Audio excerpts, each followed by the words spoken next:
Run পরিপূর্ণ করলেন রায়হান।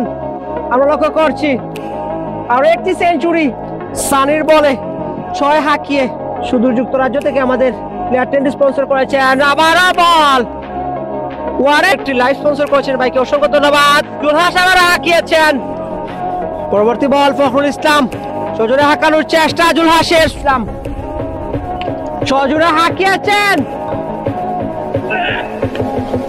এবার কিন্তু হাঁকছেন। দেখা যাক পরবর্তী বল, আবার হাঁকিয়েছেন এই মুহূর্তে।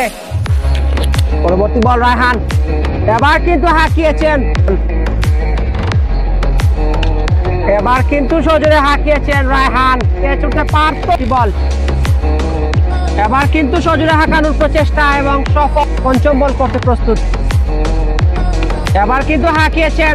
আবারও সেই শেষ বলে কি হয়, এবার সজোরে হাঁকিয়েছেন। ক্যাচ হতে পারত কিন্তু।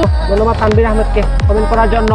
এবার হাঁকিয়েছেন সানির বলে, দেখা যাক তিনি কি 7 রান পরিপূর্ণ করতে পারেন কিনা। এই মুহূর্তে 6 এর মাধ্যমে, দৃষ্টিনন্দন একটি 6 এর মাধ্যমে কিন্তু রায়হান 7 রান অতিক্রম করলেন। এমভি রায়হান ভালোই ব্যাটিং করে যাচ্ছেন কালেঙ্গা ওয়ারিয়র্সের হয়ে।